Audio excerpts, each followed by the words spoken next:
This is a good one. How to avoid overpaying. So what do you mean by overpaying in real estate? My name is Taylor. We call this segment Remarkables. We're answering your questions because we want more people to understand more about the largest piece of business in the business of being a family. That's actually what drives us here. That's what really drives those 5-star reviews. Those are families that we got to take care of. And it kind of feels like being drafted into their family. You know, we understand bedtimes. We get it if you're shift work. It's interesting when you have clients that sometimes respond and say, hey, you caught me in bed. But that's the life of being an agent, and we're here to help people solve these great questions. So how do you avoid overpaying for real estate?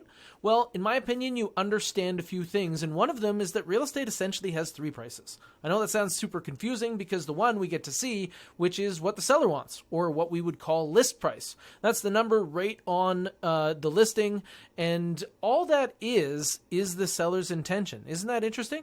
You know, we're used to environments where you pay manufacturer suggested retail price, or MSRP, which is a number that's often set with science.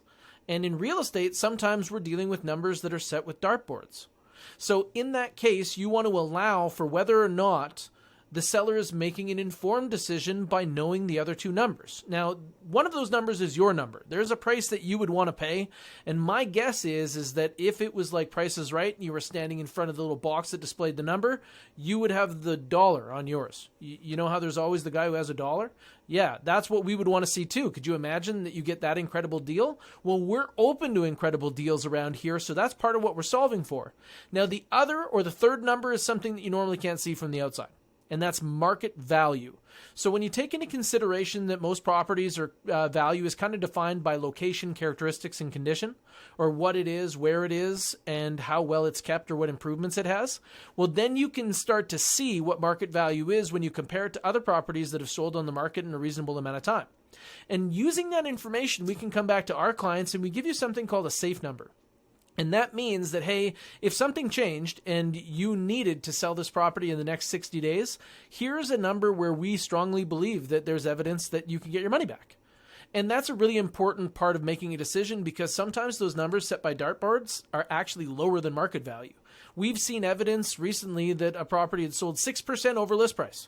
So that means that market value and list price probably didn't have the regular correlation that we've seen over the last few years. The market demand is shifting, and overpaying is more likely now than it has been in the past. So avoiding that is making good informed decisions. Helping yourself to an expert is the biggest thing. You know, it's not necessarily the first expert you run into, but somebody who can answer questions like this and help you make informed decisions. That's really why we're in real estate here. That's what we want to do, is help people understand how to do better business as a family, because 6% is a lot. Like on the average price in Edmonton, that's like over $20,000. And we're thinking that the families that we often serve are trying to make deliverables that are really important. Like they're trying to deliver 18 summers to those kids, and that's a lot of money. That could be some great experiences, and we want to make sure that you guys get those opportunities. So that's a little bit about how to avoid overpaying in real estate, what it is, and how you can prevent it.